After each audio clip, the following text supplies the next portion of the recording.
Պարզից էլ պարզ է, ակնհայտ կերպով ճշմարտություն է, որ այդ ուժերի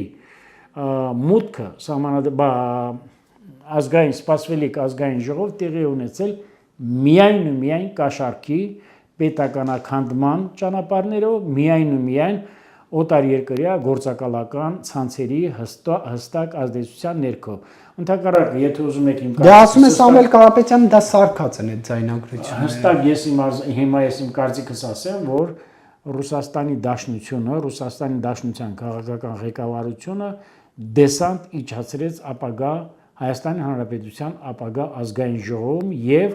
այդ երկու ուժերով փորձ է անելու օկուպացնի Հայաստանի Հանրապետության ազգային ժողովը, որը հստակ համոզված են, որ չի կարողանալու մնալու է կոկորդին,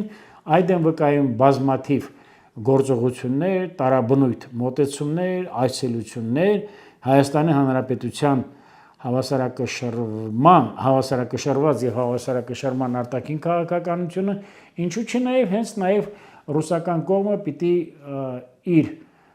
հաշվարկների մեջ վերստին հաշվարկներ կատարի եւ տեսնի, որ ինչքան էլ փորձի այստեղ հրահարի սոցիալական անկայունություններ, քաղաքական ուրեմն հրահարումներ, դա նրանց չի հաջողվելու։ Ես պիտի ասեմ, այս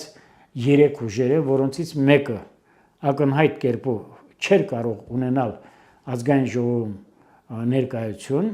ինչը ապացուցեց Սահմանադրական դատարանը իր որոշմամբ,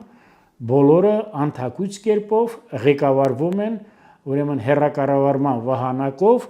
որպես խամաճիկներ Ռուսաստանի Դաշնության քաղաքական ղեկավարության կողմից։